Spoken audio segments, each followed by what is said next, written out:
7 8 years at least. We read it in English. So today's Purim, which is a holiday celebrating. So like many Jewish holidays, they tried to kill us, they failed. Let's eat.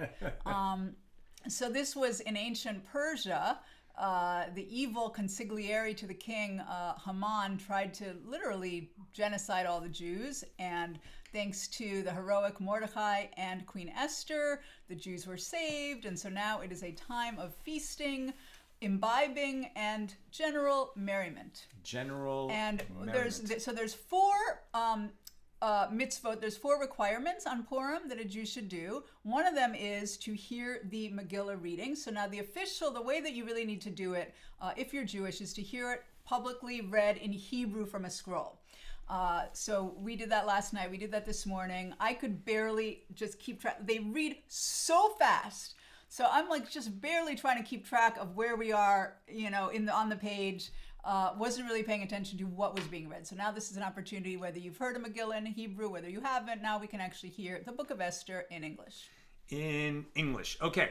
Another one of the mitzvahs of Purim, the commandments of Purim, is to give gifts to the poor. We are a non-profit. We accept donations 364 days of the year to our Torah learning, Torah sharing platform, Accidental Talmudist. But today on Purim, if you donate to us, any donations that come in will flow through us, and we'll donate them to organizations that feed the hungry. One that we particularly like is Tomchei Shabbos, that provides Shabbos meals to needy people, and organizations similar to that. So donate.accidentaltalmudist.org if you would like to fulfill the mitzvah, the commandment of giving gifts to the poor. You can do so, and you don't have to do it through us. Just any organization or giving to poor people will fulfill it. But if you'd like to do it through us, donate.accidentaltalmudist.org, and that will flow, as I said, through us and to the poor. The other 2 mitzvot of Purim are to bring baskets of gifts and goodies to your friends. So Purim is the holiday when people dress up in costumes. So it's sometimes compared to the Jewish Halloween. I like to say that one big difference is on Halloween, you go to the house of strangers and demand goodies. On Purim, you go to the house of friends and bring them goodies. So you may be wondering, what kind of costume is that? Well, I am fully in costume, and I am dressed as a Taylor Swift fan. Because last year I drove my daughter and her friend to a Taylor Swift concert here in LA, and they had to get their base. This was their cowboy hat. This was my daughter's cowboy hat. We got there, like at least half of the people there were wearing cowboy hats. I like Taylor Swift. I don't really know all her music. Don't know what the cowboy hat thing is, but I'm a Taylor Swift fan right now. Okay. And people who have been longtime fans of Sal and Nina, if you're seeing us for the first time, I'm Sal Litvak. This is my wife, Nina Litvak. We're a screenwriting team, and I am a movie director. Those are 2 of our movies right there, Saving Lincoln and When Do We Eat? We have a new movie coming out this summer, Guns and Moses, going to be opening in theaters across America.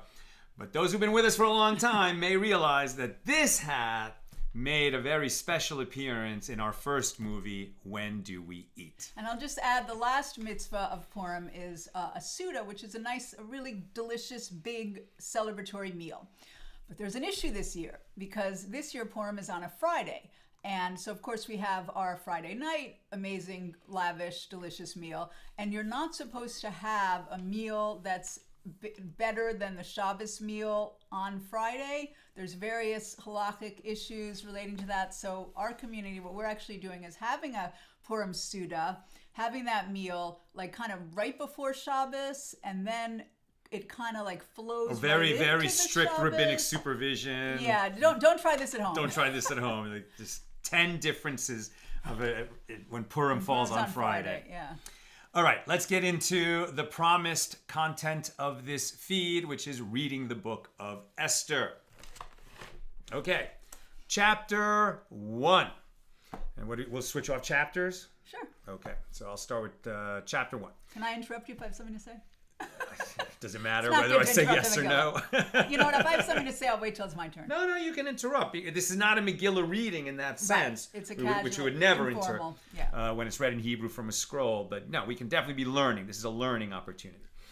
chapter 1 of the book of Esther. It happened in the days of Achashverosh. He was the same Achashverosh who ruled from India to Kush, 127 provinces.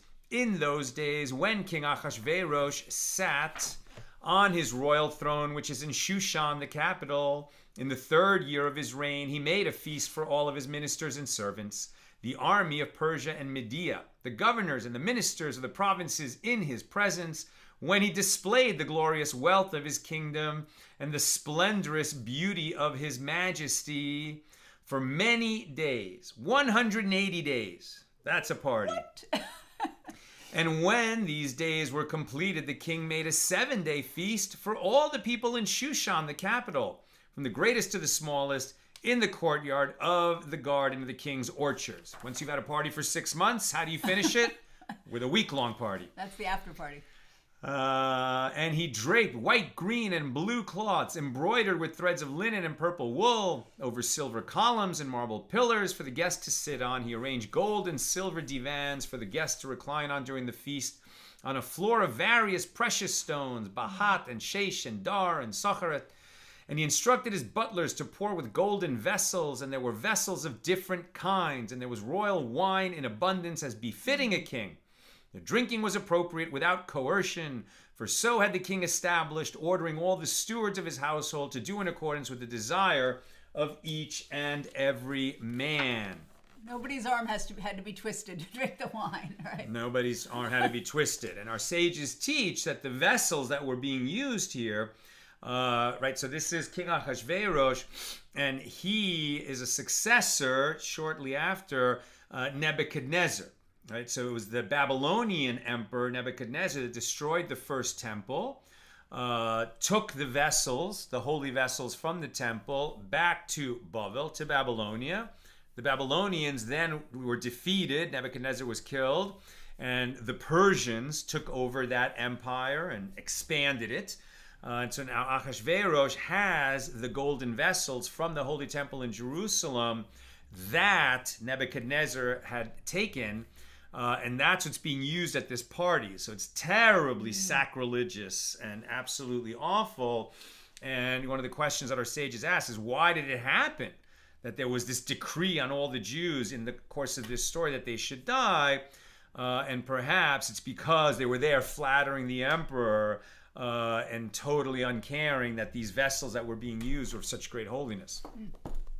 Queen Vashti likewise made a feast for women in the royal palace of King Achashverosh. On the 7th day, when the king's heart was merry with wine, he ordered Mehuman, Bizetta, Charvona, Bigta, Avagta, Zetar, and Charkas, the 7 chamberlains who attended King Achashverosh, to bring Queen Vashti before the king, adorned with the royal crown. And our sages teach only the crown. The emperor, the king, wanted the queen to come out naked in front of his buddies after they'd been drinking and drinking and drinking and drinking at this party. These were not nice people. To show the nations and ministers her beauty, for she was of beautiful appearance. And Queen Vashti refused to come at the king's bidding, brought by the chamberlains. And the king grew furious, and his wrath seethed within him. And the king spoke to his sages, those knowledgeable of the times, for this was the king's custom, to bring all judicial questions before those who were versed in every law and statute. And those close to him, so that he could present his questions to them, were Karshena, Shetar, Admata, Tarshish, Meres, Marsena, and Memuchan.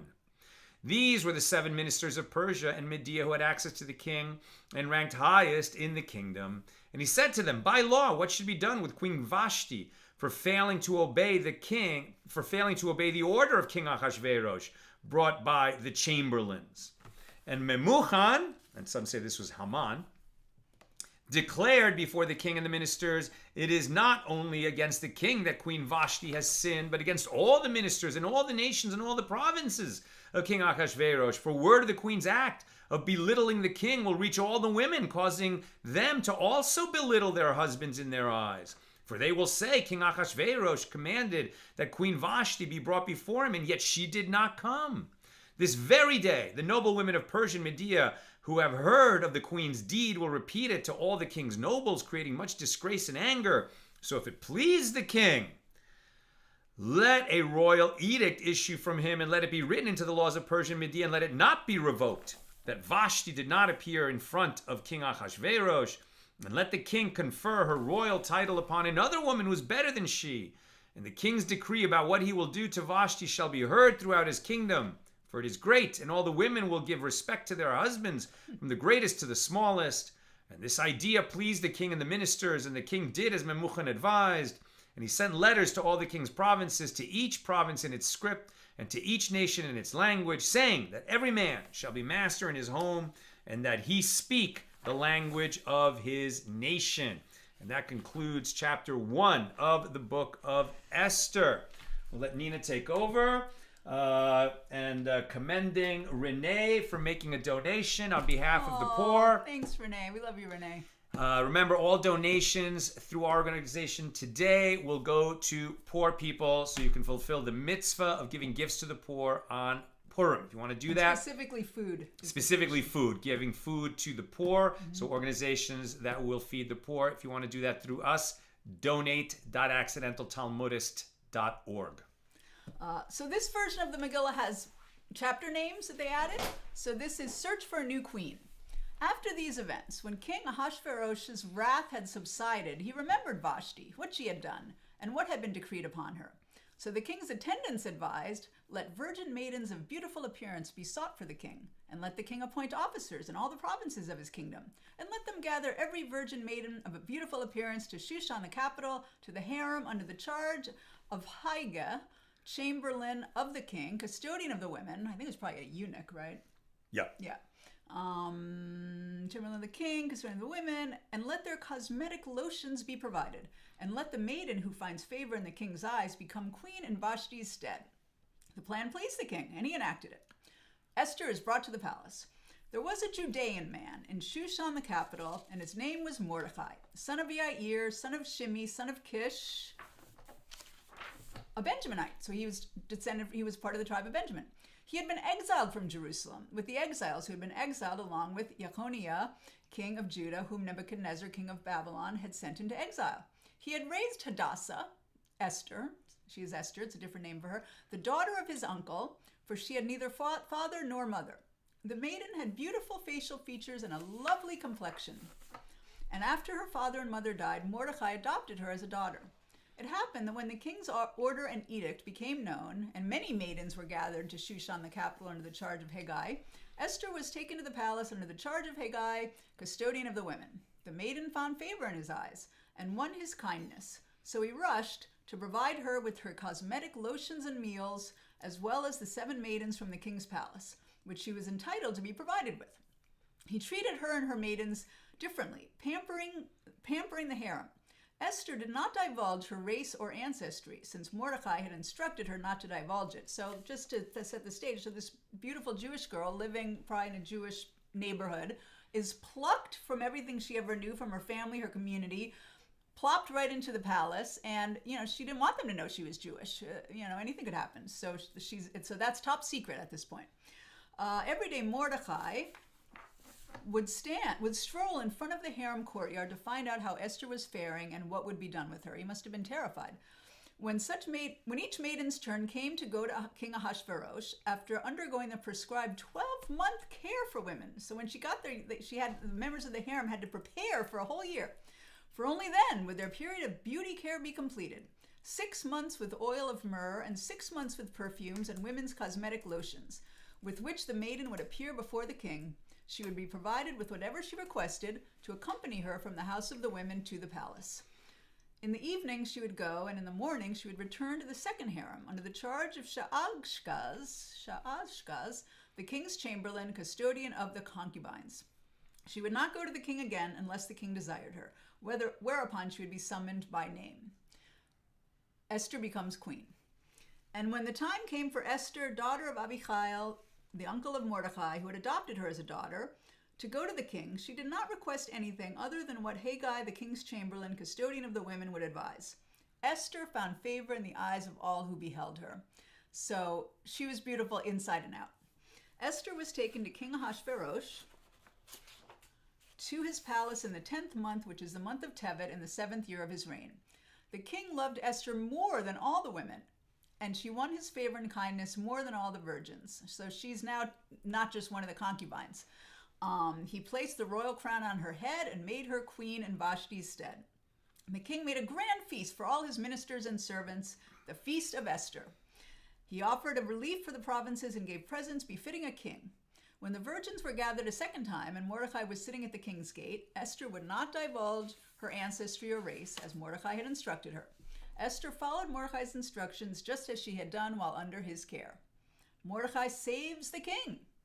In those days, while Mordecai sat at the king's gate, Bigtan and Teresh, two of the king's chamberlains from the vessel guards, became angry and sought to assassinate King Ahasuerus, a plot of assassination. The matter became known to Mordecai. I guess because he was out by the gates of the palace, he was listening to what was going on, and he heard about this. The matter became known to Mordecai, and he informed Queen Esther. Esther informed the king of it in Mordecai's name. And from this we learn that when you're giving over wisdom or Torah, you should always do it in the name of the person you learned it from. And you bring tremendous blessing on yourself and that person and the listener when you do that. Right. So she didn't just say, I heard about a plot to kill you. She said, Mordecai told me. The matter was investigated, and the two were hanged on the gallows. This was recorded in the book of Chronicles before the king. And it's definitely worth noting a little bit of context, right? We're talking about this period of time between the destruction of the first Holy Temple in Jerusalem and the construction of the second temple. There was a 70-year exile known as the Babylonian exile. Now, there had already been a Jewish community in Bavel that was created at the time of the Assyrian conquest, right? The 10 lost tribes of Israel. When the Assyrians conquered the northern kingdom of Israel, many Jews were sent into exile. Some of them ended up in Babylonia. But when the first temple was destroyed sometime later, then all the Jews were removed from the Holy Land by Nebuchadnezzar. He placed other people in the Holy Land. The Jews were taken off and they went into this exile. Jeremiah speaks about this. And along with all the Jews that went the Sanhedrin. So Mordecai was a member of the Sanhedrin, the elite rabbi, spiritual leaders of the Jewish people. And to be a member of the Sanhedrin and be able to make rulings of law as a judge, you had to speak all the languages of the world. It was one of the requirements that you could speak all the known languages of the world, 70 languages. And so Mordecai had that skill. And the reason why he overheard this plot to kill the king is because the two guys who were engaged in that plot were speaking a very rare language that no one else in the capital knew. And they didn't think anyone could hear them and understand what they were saying. But Mordecai could, and his training as a dayan, as a judge, enabled him to overhear this plot. There's a very small but crucial detail to the developments of the story later. Okay, so we're starting chapter 3. Chapter 3. Oh, some people have been donating. Yay. Remember, all gifts to Accidental Talmudists today will go through us and to the poor, so you can fulfill your obligation to make gifts to the poor for the purpose of food on Purim. So big Yasher Koach, may you be strengthened to Aoife and to Jonathan. Well done. Thank you so much. Chapter 3 of the book of Esther. And if you want to donate.accidentaltalmudist.org. I put the link in the comments of the Facebook page. Chapter 3. After these events, King Ahasuerus promoted Haman, the son of Hamdata. And when you do this, you can make noise when you hear Haman. And when you go to a family reading, the kids go crazy. Oh my gosh, the reading we were at, it was like firecrackers they were putting on. It was insane. It was a bit much. It was a bit much. Yeah. Yeah, it's always groggers, noisemakers, but at this reading they had poppers, like little fireworks. It was a bit much.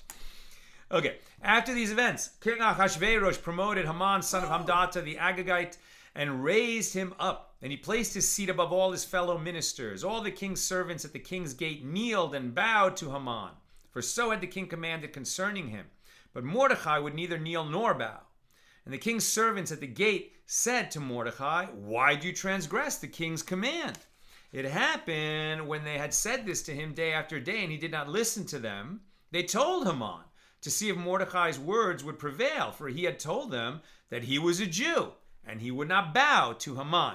Now, as a Jew, for instance, if you're a Jewish person and you do taekwondo, right, where it's customary to bow, before you spar with an opponent, no problem. That's a bow out of respect. There's no idolatry that's prohibited involved in such a thing. But Haman used to wear an idol of his god, right, that he committed idolatry with, on his neck around him. It either symbolized his god or himself because he thought he was a god. And Mordecai would not bow to that, right? And so what Haman wanted is that everybody should bow to him because he was so insecure. And so he put the idol on to ensure that everybody would bow. But now that there was idolatry involved, Mordecai would not bow. And now Haman, even if millions of people are bowing to him, the fact that one guy doesn't infuriates him. Haman saw that Mordecai would neither kneel nor bow to him, and Haman was filled with wrath. He disdained the thought of killing only Mordecai, for they had informed him of Mordecai's nationality, that he was one of the Jews. So Haman sought to annihilate all the Jews throughout Ahasuerus's entire kingdom, Mordecai's people. In the first month, which is the month of Nisan, in the 12th year of the reign of King Ahasuerus, a pur, which is a lot, like a lottery, was cast before Haman for every day and every month. In other words, he had 365 days of the calendar put into a hat, and he picked out one day, and that's the day that he drew. And what was that day? It fell on the 12th month, which is the month of Adar, the month we're in now. And so that's what he's saying. And Haman said to King Ahasuerus, and so he wants to kill the Jews, and he's going to pick the day to do it. And now, like Jew haters, like anti-Semites throughout history, he's going to come up with a reason why he hates the Jews and that they should be destroyed. Right? The reason always changes. The hatred remains the same. And why, in this case, Haman, why do you hate the Jews? Because the Jew wouldn't bow to him. That's enough. He wants to kill the entire nation of the Jews. So now Haman says to King Ahasuerus, there is one nation, scattered and dispersed among the nations throughout the provinces of your kingdom. And their laws are unlike those of any other nation. They do not observe the king's laws, which is a lie. It is a law of the Jewish people that we follow the law we have our own of the laws, nation we're in. But we follow the laws. We follow the law of the land. Dina de Malchusa Dina. That's a principle in the Talmud. We follow the law of the land that we're living in. And, says Haman, it is not in the king's interest to tolerate them. So if it please the king, let an edict be written and sent to the nobles of the provinces that they, the Jews, be destroyed. And to sweeten the deal, says Haman, I will weigh out 10,000 silver talents through the king's functionaries to be deposited in the king's treasuries. And the king removed his signet ring from his hand and gave it to Haman, the son of Hamdata the Agagite, the persecutor of the Jews. And the king said to Haman, so the money is given to you, and the nation is yours to do with as you please. And the king's scribes were summoned during the first month of the year Nisan, on the 13th day. And all that Haman had commanded to the king's satraps and the governors of each province, and to the nobles of each nation was written, to each province according to its script, and each nation according to its language. It was written in the king's name and sealed with the king's signet ring.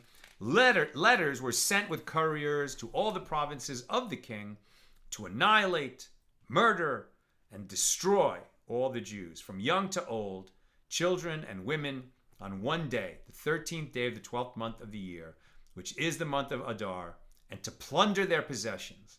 And the message of the letter was that the law be proclaimed in every province clearly to all the nations, that they should be ready for that day.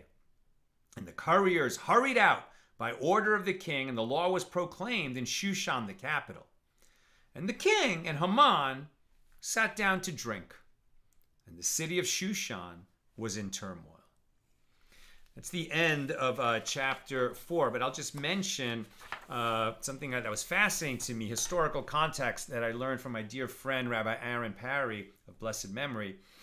It keeps mentioning in the book of Esther this system of sending letters to all the provinces in their own languages, and sealed by the king and sent out by fast horses and camels, etc. It's not just an incidental detail. That communication system is what made Persia the most powerful empire the world had ever known. They created a system where they could get information from one place to another much faster. It used to be that if you wanted to send a message from one end of Persia to the other, so you'd send one guy on a horse or a group of guys on horses, and they would ride and ride and ride, sleep at night, ride during the day, rest their horses, ride again, and eventually get the message to the other end of the kingdom, and it could take months.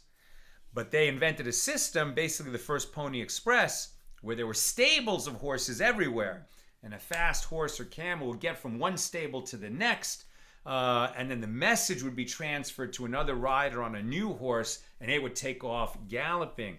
And they shrunk the time that a message took to get from one end of the empire, from months to weeks. And that was a huge military advantage to them. This was the system that Haman tried to use to get all the Jews of the world murdered. And it would be the system that was ultimately used to save the Jews and to elevate Mordecai and Esther to a position of tremendous power. Chapter 4.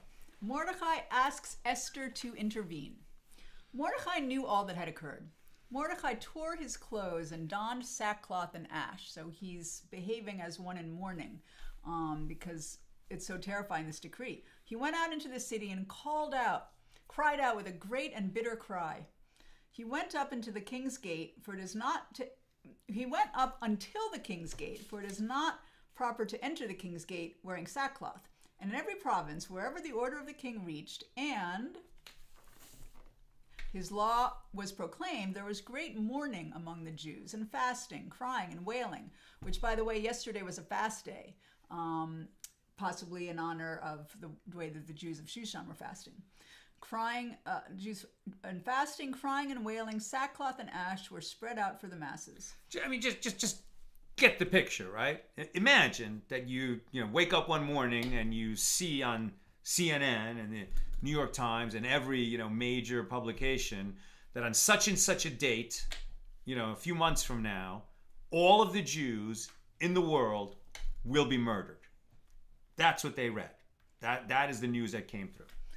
Esther's maids and chamberlains came and told her, and the queen was terribly afraid. They don't know she's Jewish, right? She sent garments to dress Mordecai and to remove his sackcloth from upon him, but he did not accept them. Esther summoned Hatach, one of the king's chamberlains he had placed in her service, and she commanded him to go to Mordecai to find out what this was and what this was for. Hatach went out to Mordecai, to the city square that was in front of the king's gate. Mordecai told him all that had happened to him, and the meaning of the money that Haman had promised to weigh out to the king's treasuries for the right to destroy the Jews.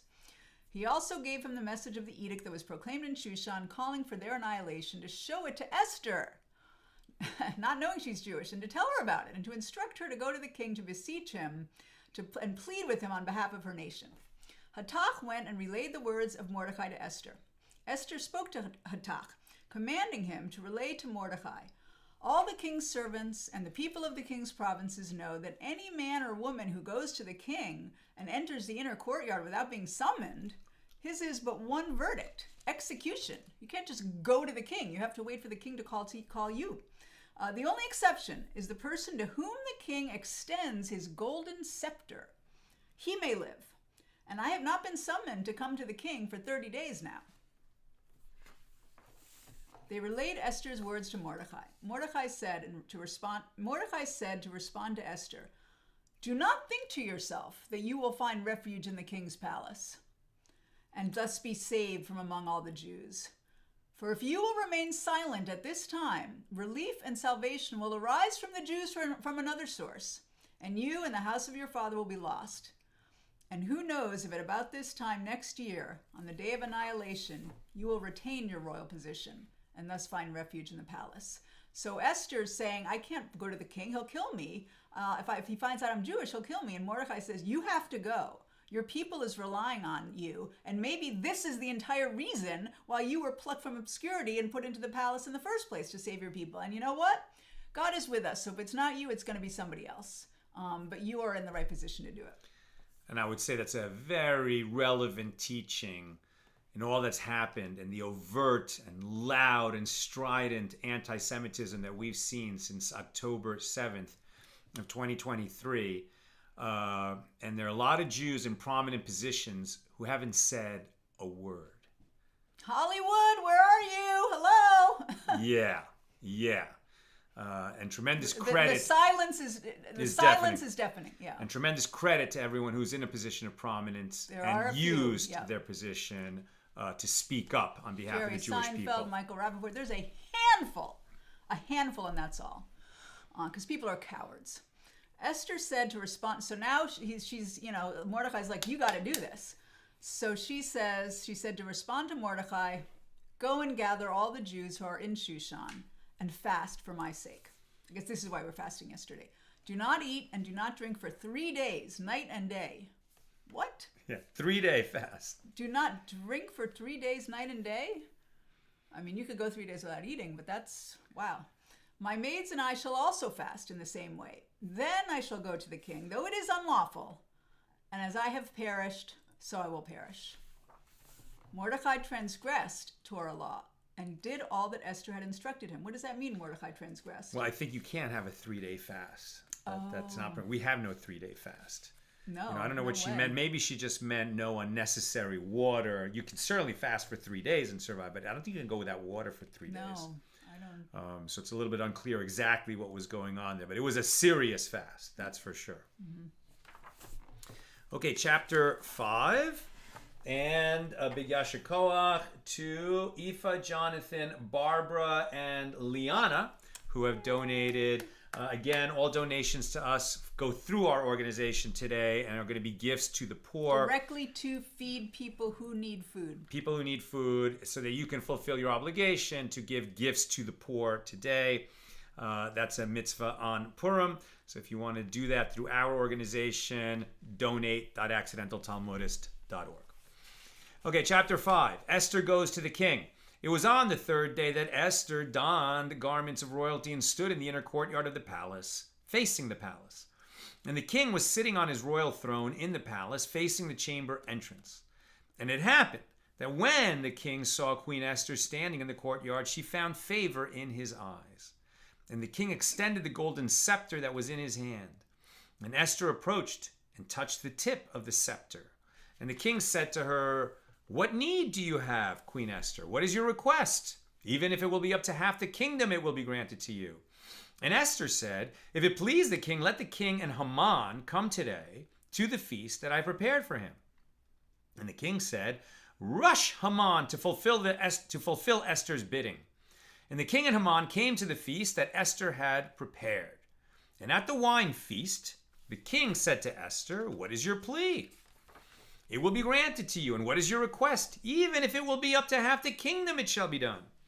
And Esther replied and said, my plea and my request is this. If I have found favor in the king's eyes, and if it please the king to grant my plea and fulfill my request, let the king and Haman come to the feast that I shall prepare for them, and tomorrow I shall fulfill the king's request. On that day, Haman left the king's presence happy and in good spirits. The flatterer feels flattered. But when Haman saw Mordecai at the king's gate, and Mordecai neither rose nor showed fear before him, Haman was filled with wrath against Mordecai.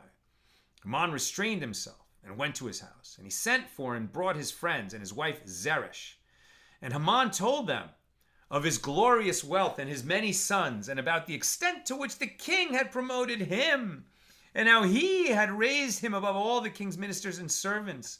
And Haman said, furthermore, Queen Esther invited nobody but me along with the king to the feast that she prepared. And tomorrow too, I am invited to her feast along with the king. He's like deeply insecure and incredibly arrogant at the same time.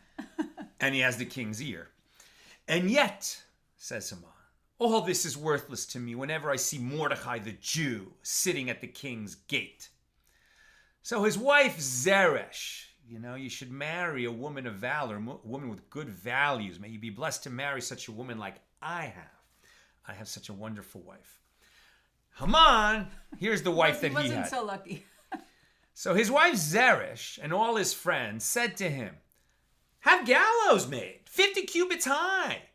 And in the morning, tell the king to have Mordecai hanged on it. Then you'll be able to go happily with the king to the feast.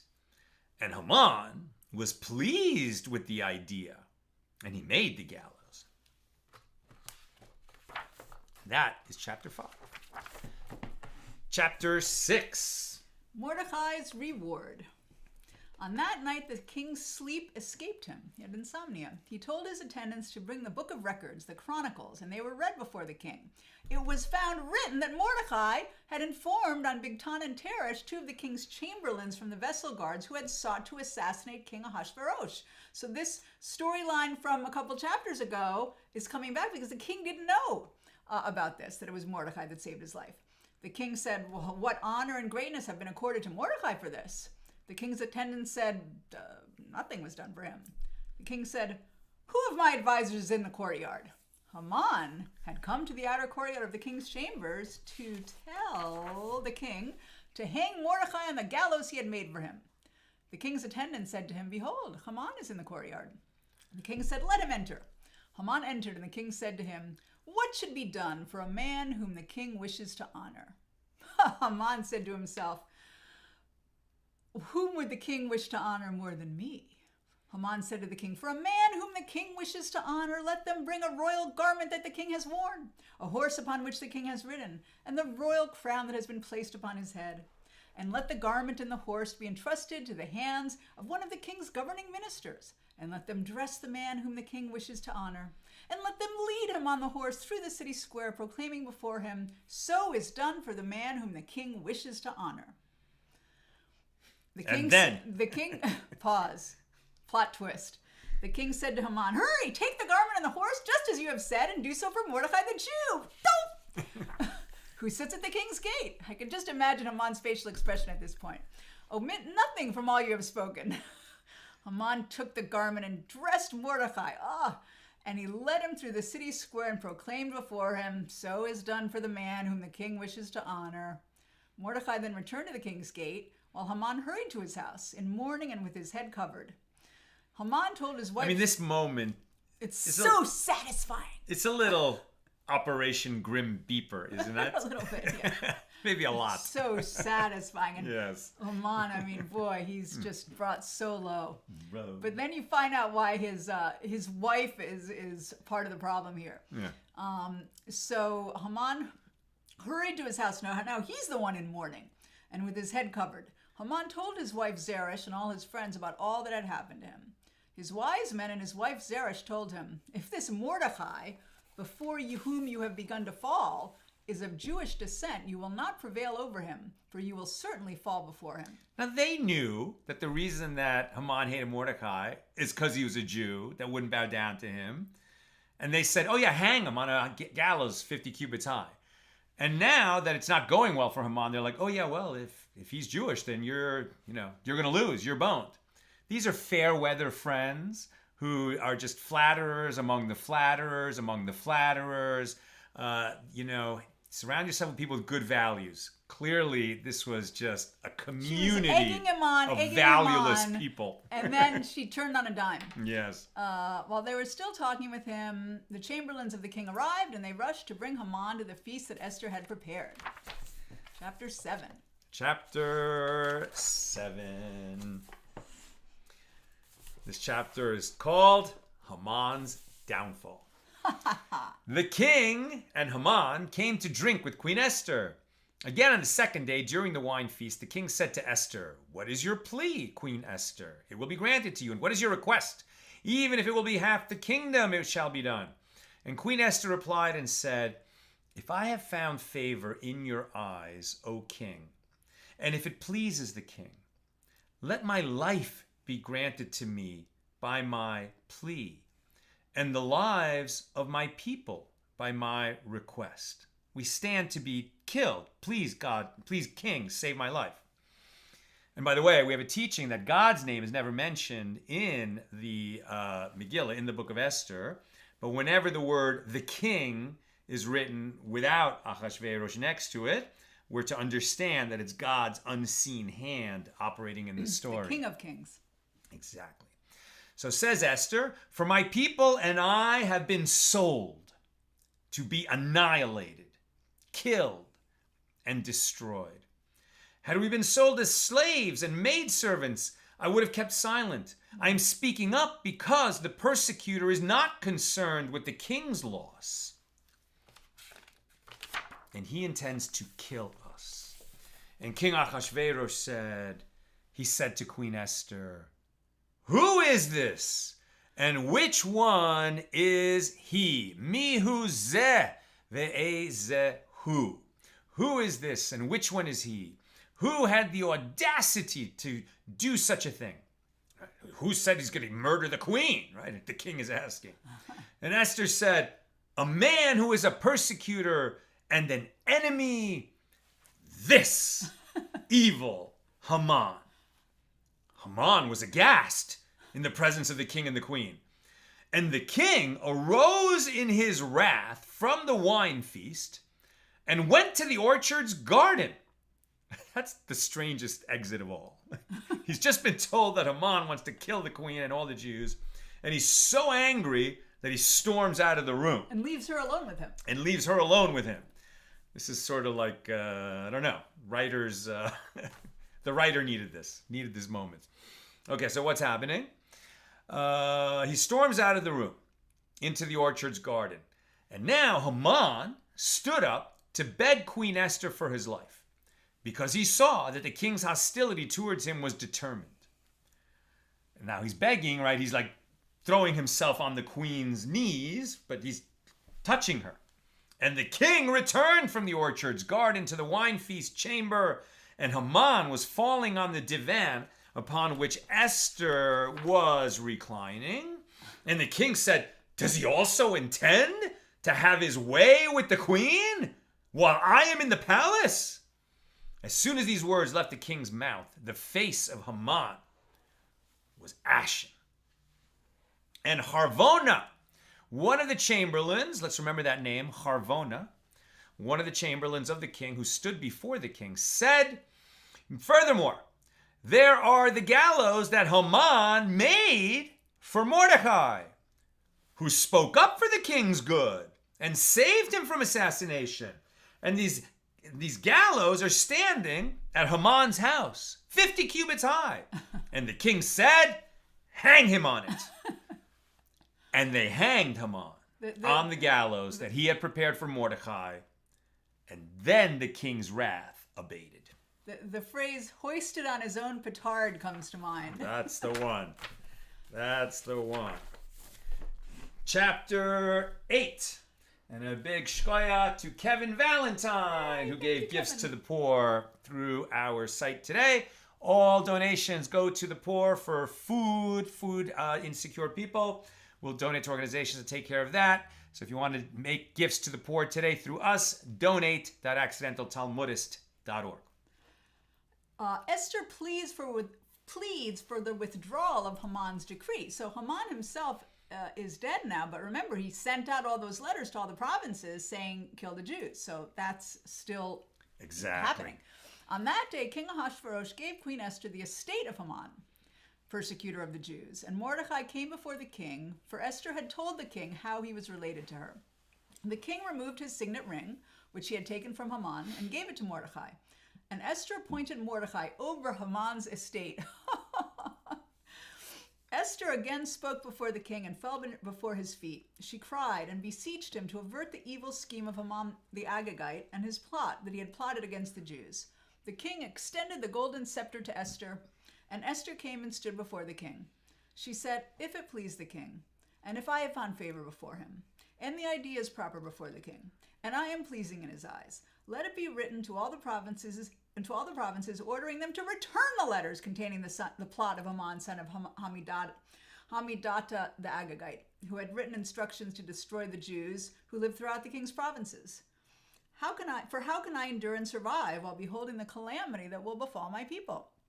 And how can I endure and survive while beholding the destruction of my family?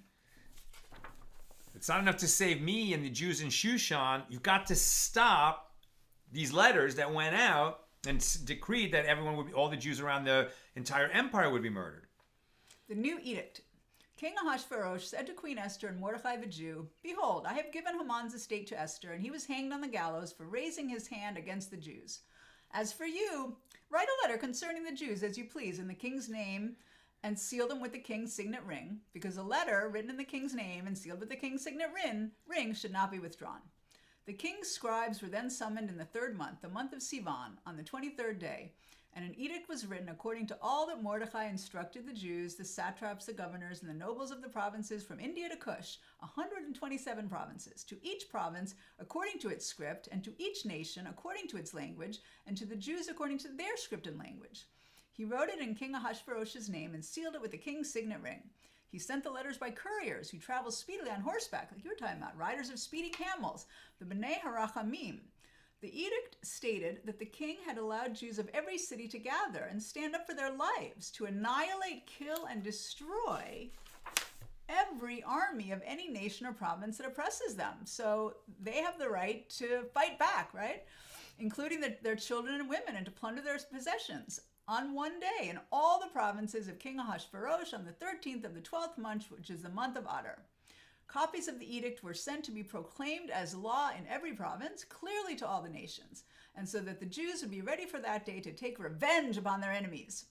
The couriers, riders of speedy camels, left urgently and hurriedly by order of the king, and the law was proclaimed in Shushan, the capital. And Mordecai emerged from the king's presence, wearing a royal garment of blue and white, a large golden crown, a shawl of fine linen, and a garment of purple wool. And the city of Shushan celebrated and rejoiced. For the Jews there was light and happiness, joy and glory. And in every province and in every city, wherever the king's edict had reached, there was happiness and joy for the Jews, a feast and a holiday. Many of the Gentiles converted to Judaism, for fear of the Jews had fallen upon them. And that concludes chapter 9. I always thought it's very interesting that what they said is once this order of the king goes out, it can't be rescinded. So Haman's order went out in the name of the king that on such and such a day, we're going to kill all the Jews. They couldn't send out a later message that just said, reject that message. What do you call it? Abort mission. Abort mission.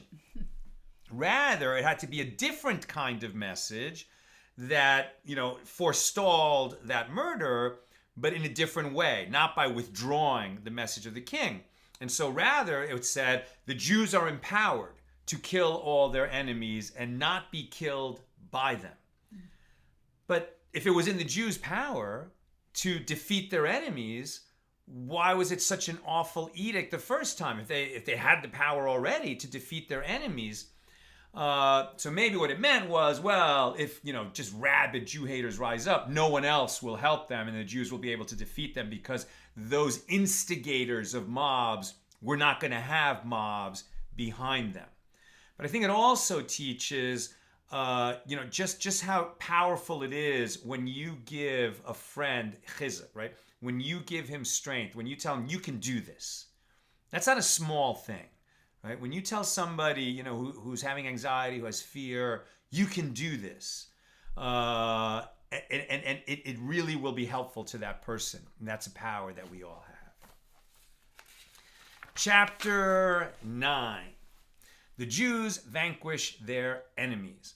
On the 13th day of the 12th month, which is the month of Adar, when the time for implementing the king's edict and law had arrived, on the day the enemies of the Jews had thought they would dominate them, the situation was reversed, and the Jews dominated their enemies. The Jews gathered in their cities throughout the provinces of King Ahasuerus to attack those who sought to harm them. No man stood in their way, for fear had fallen upon all the nations. And all the ministers of the provinces, the satraps and the governors and the king's functionaries exalted the Jews, for fear, or let's say awe, of Mordecai had fallen upon them. For Mordecai was now the most prominent official in the king's palace, and his fame was spreading throughout all the provinces. And people said that the man Mordecai was steadily rising in power. And the Jews struck at all their enemies, attacking them with the sword, killing and destroying. They did with their enemies as they wanted. In Shushan, the capital, the Jews killed and depleted 500 men, as well as Parshandata. These are the sons of Haman. Parshandata, Dalphon, Aspata, Porata, Adalia, Aridata, Parmashta, Arisai, Aridai, and Vaizata, the 10 sons of Haman, the son of Hamdata, persecutor of the Jews. But they took none of the spoils. That day, the number of fatalities in Shushan, the capital, was relayed to the king. And the king said to Queen Esther, in Shushan, the capital, the Jews killed and depleted 500 men, their enemies, as well as the 10 sons of Haman. What have they done in the other provinces of the king? What is your plea? It will be granted to you. What is your additional request? It shall be done. And Esther replied, if it please the king, let the Jews of Shushan be also allowed to do tomorrow what was lawful today. And let the 10 sons of Haman be hanged on the gallows. They're already dead, but they're being hanged on the gallows. And the king ordered this done. And the law was proclaimed in Shushan, and the 10 sons of Haman were hanged. And the Jews of Shushan gathered also on the 14th day of the month of Adar, and killed 300 men in Shushan, but took none of the spoils. And the rest of the Jews in the king's provinces gathered and stood up for their lives, to relieve themselves of their enemies. And they killed 75,000 of their foes, but took none of the spoils, on the 13th day of the month of Adar. And they rested on the 14th day, which is today, and established it as a day of feasting and rejoicing. And the Jews who were in Shushan gathered on the 13th and 14th of Adar, and they rested on the 15th and established it as a day of feasting and rejoicing. Thus, the Perazi Jews, which is to say those who live in cities that are unwalled, do not have walls, Perazot, they make the 14th day of the month of Adar a day of rejoicing, feasting, and a holiday, and sending portions of food to one another. That's today, that's Purim. And Mordechai recorded these events, and he sent letters to all the Jews living throughout the provinces of King Achashverosh, near and far, instructing them to obligate themselves to celebrate annually the 14th for Jews living in unwalled cities, and 15th for them living in walled cities, days of the month of Adar, like the days upon which the Jews rested, having been relieved of their enemies, and the month that had been transferred for them from one of sorrow to joy, from mourning to festivity, to make them days of feasting and rejoicing, of the sending of food portions one to another, and gifts to the poor. And the Jews accepted as an obligation that which they had begun to observe voluntarily, and that which Mordechai had written to them. For Haman, the son of Hamdata the Agagite, persecutor of all the Jews, plotted against the Jews to destroy them, and he cast a pur, which is a lot, like a lottery, to confound them and destroy them. But when she came before the king, Esther, he stated verbally and conveyed with letters to reverse Haman's evil plot against the Jews, and it rebounded upon his own head, and he and his sons were hanged upon the gallows. And they therefore called these days Purim, which is plural for pur, for the poor, the lot. And they established this holiday and recorded its narrative for posterity because of all the events of this letter, which recounts what prompted the characters to act as they did and what happened to them. And the Jews established and accepted upon themselves and upon their descendants and upon all who might convert to their faith to annually celebrate these 2 days according to their script on their proper dates, never to be abolished, and that these days be commemorated and celebrated in every generation by every family in every province and in every city, and that these days of Purim will never depart from among the Jews, nor will their commemoration cease from their descendants. Even when Mashiach comes and other holidays may not be holidays anymore, Purim will forever be a holiday, say our sages. And the next year, Queen Esther, the daughter of Avichail, and Mordechai the Jew wrote about the enormity of all the aspects of the miracle to establish the holiday with the second Purim letter. And Mordechai sent letters to all the Jews to the 127 provinces of Achashverosh's kingdom, words of peace and truth, instructing them to obligate themselves to observe these days of Purim on their proper dates in the manner that Mordechai the Jew and Queen Esther obligated them, just as they had accepted upon themselves and upon their descendants the observance of the fasts and their lamentations. And the request of Esther was confirmed. And the request of Esther confirmed the aspects of these Purim days, and the story was included in Scripture. This is the last book that was added to the Bible. And that's chapter 9. Chapter 10 is very short. Let me make an adjustment. I think we might have lost the Instagram camera. Oh.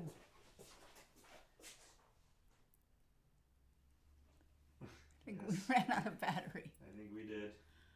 So it just cut off? Yeah. Yeah, we lost it. Oh well. Okay. Anyway, go ahead. Mordecai becomes viceroy. Ahasuerus levied a tax on the mainland and the islands of the sea. And the entire history of his power and strength and the story behind Mordecai's prominence, having been promoted by the king, are recorded in the book of Chronicles of the kings of Media and Persia. For Mordecai the Jew was second to King Ahasuerus, a respected leader to the Jews, and was found favorable by a majority of his brethren. Okay, now this is the most Jewish The funniest line ever. in the Megillah. The most Jewish thing ever, okay? We've just heard the story about how Mordecai saved the whole Jewish people, right? I mean, he heard about the assassination plot, and then he challenged Esther, and he is such a hero. And so it says, he was found favorable by a majority of his brethren. Like, who are these? Who are these Jews that were not impressed by Mordecai? You can never please them all. Okay, Jews were just notoriously disagreeable. 2 Jews, 3 opinions. So there were still those grouches who were like, yeah, I'm not impressed. But Mordecai sought goodness for his people and spoke up for the welfare of all their children. And that concludes the book of Esther. And then there's a song that people sing. There's some blessings. When you read this in Hebrew, and it's to fulfill the obligation, you say blessings before and blessings afterwards. Where's the appendix? And then after you finish reading it, just for the sake of teaching, not to fulfill an obligation or say a blessing, we would say, blessed are you, Lord our God, King of the universe, who wages our battles, defends our rights, avenges the wrong done to us, punishes our oppressors in our behalf, and brings retribution upon all our mortal enemies. Blessed are you, Lord, who exacts payment in behalf of his people Israel from all their oppressors, God who delivers. We say Amen. And then people sing, the rose of Jacob thrilled with joy and exulted when they beheld Mordecai garbed in royal blue. You have always been their salvation, their hope in every generation, to make known that all who place their hope in you, you shall not be put to shame, nor shall all those who trust in you be disgraced forever. Cursed be Haman, who sought to destroy me. Blessed be Mordecai the Jew. Cursed be Zeresh, the wife of Haman, who terrified me. Blessed be Esther, who interceded on my behalf. Cursed be all the wicked. Blessed be all the righteous. And the final words that you hear at every Megillah reading is, and may Harvona also be remembered favorably. And do we remember who Harvona was? He was the one who said to the king, yeah, Haman built the gallows to hang Mordecai, who was good to the king. That's available. That's just sitting there. And that's where Haman was hanged. Right? So this was somebody who was an ally of the Jewish people and spoke up at the right time. And we're so grateful to all our allies in times of danger like these. That's what we've got for us today. A big yasher koach to everybody who donated to the poor through our organization today. All donations at donate.accidentaltalmudist.org. Made today on Purim will go as gifts to needy people, especially food insecure people, through organizations like Tomchei Shabbos. If you'd like to fulfill the obligation of Matanis Lavyonim, gifts to the poor, through Accidental Talmudist today, you can donate today. Donate.accidentaltalmudist.org. There's been some wonderful comments going back and forth. Tom, look, these are great jokes. The board wishes you to get well by a vote of 9-8. You know, that's a great Jewish joke. I think in relation to not impressed, the majority, right? The majority. And also, when you mentioned hoisted by your own petard, Tom pointed out, that was a medieval explosive device. Oh, I didn't even know that you would put like under the castle wall so you could breach the castle. Oh. But if it exploded, not under the castle wall, but while you were trying to put it there, have fun storming the castle. Hoisted by your own petard. That's about it. So is it hoisted by your own petard? Yeah, I think it means you go flying because of your own explosive device. Okay. All right. So great to be with you, my friends. May you be blessed with a happy, uplifting, meaningful Purim and slide right into a joyful, meaningful, rejuvenating, and restful Shabbos. Purim Sameach and good Shabbos. This one.